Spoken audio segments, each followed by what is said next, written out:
देखो यहाँ पर सीबीएसई आपको इस टाइप का सवाल बहुत बार पूछेगा।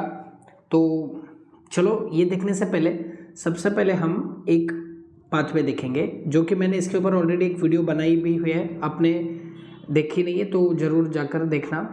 तो इसमें आप देखिएगा, ये जो ग्लूकोज होता है इसके अंदर 6 कार्बन होते हैं। साइटोप्लाज्म के अंदर इस ग्लूकोज का कन्वर्जन पाइरूवेट और एनर्जी में होता है।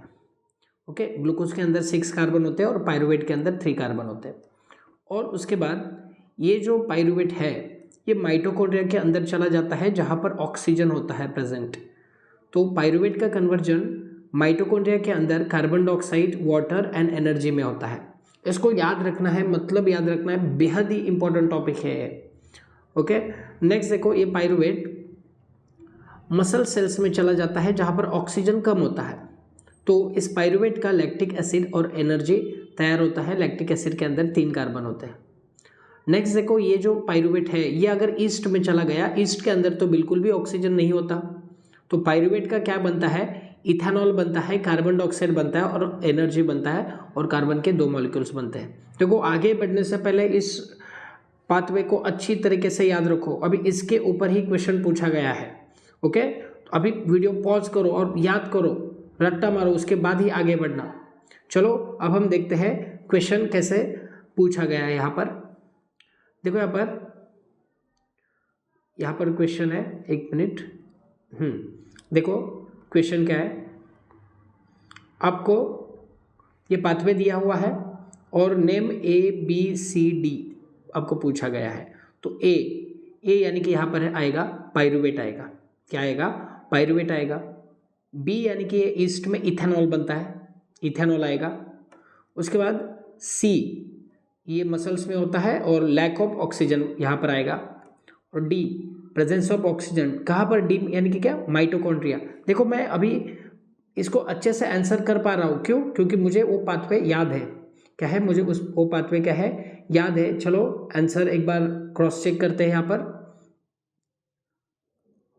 देखो, ए यानी कि पाइरूविक एसिड, बी यानी कि इथेनॉल, और सी यानी कि absence of oxygen muscle cell में होता है, डी यानी कि क्या, माइटोकॉन्ड्रिया। देखो मैं सही हूँ यहाँ पर।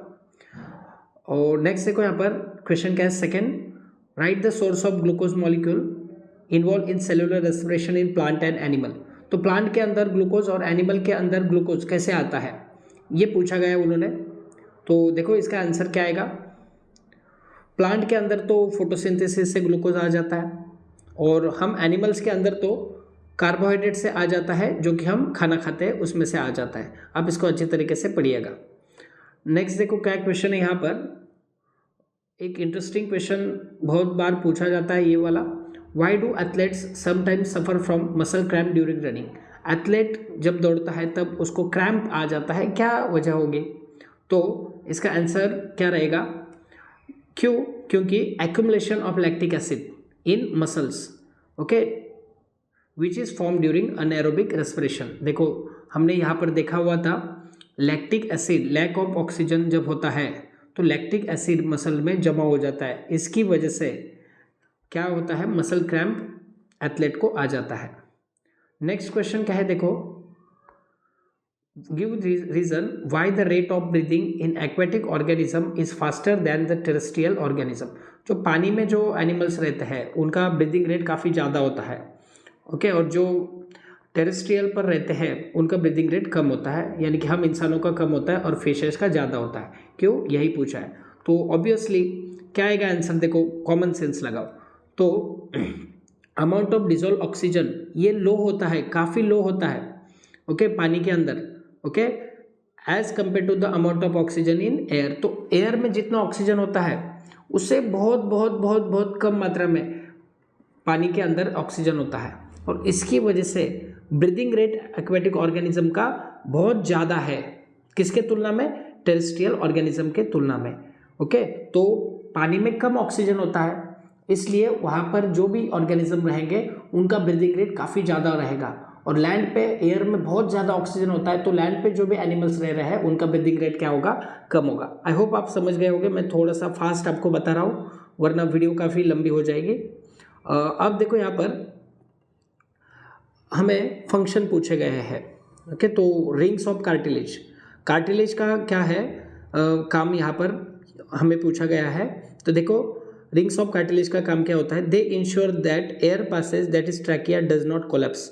ये जो ट्रैकिया होता है ये कोलैप्स ना हो जाए, ओके, इसको पकड़ के रखने का काम कार्टिलेज का होता है, ओके, रिंग्स ऑफ कार्टिलेज का होता है, ये ट्रैकिया को पकड़ के रखता है, ओके, ऐसे ऐसे रिंग्स ऑफ कार्टिलेज होते हैं और उसके अंदर ऐसे ट्रैकिया होता है। नेक्स्ट देखो यहाँ पर एल्वियोलाई, बहुत बार पूछा गया है, एयर सैक कहा जाता है इसको। ये क्या करता है, increase the surface area for exchange of gases in lungs. बहुत बार पूछा गया है एल्वियोलाई का फंक्शन क्या होता है, ये एक्सचेंज ऑफ गैसेस का सरफेस एरिया बढ़ाता है, ओके, एल्वियोलाई में एक्सचेंज ऑफ गैसेस होते हैं। नेक्स्ट हेमोग्लोबिन, इसके बारे में भी पूछा गया है, ये रेस्पिरेटरी पिगमेंट है, ये रेड ब्लड सेल्स में प्रेजेंट होता है, ओके, इसका काम क्या होता है, ऑक्सीजन को एल्वियोलाई तक पहुंचाना, ओके, और टिश्यू तक पहुंचाना, एक किसका काम होता है, हेमोग्लोबिन का काम होता है।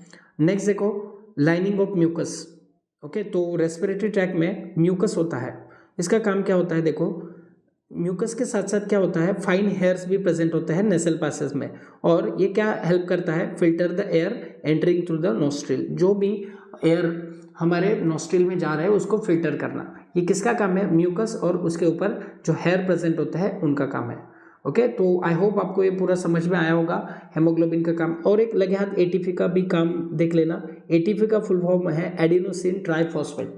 क्या है, एडिनोसिन ट्राइफॉस्फेट, ये क्या करता है, एनर्जी को स्टोर करता है और रिलीज करता है हमारे बहुत सारे जो भी लाइफ प्रोसेसेस है उसको परफॉर्म करने के लिए, ओके। आई होप आपको ये पूरा समझ में आया होगा। वीडियो काफ़ी लंबा हो रहा है, अभी मैं इसको यहाँ पर स्टॉप करूँगा। ये पूरे नोट्स लिख लेना, याद करना, यही एग्जाम में पक्का आने वाला है 101%, और जो मैंने प्लेलिस्ट बनाई है उसको जरूर जाकर देखना। थैंक यू सो मच, धन्यवाद।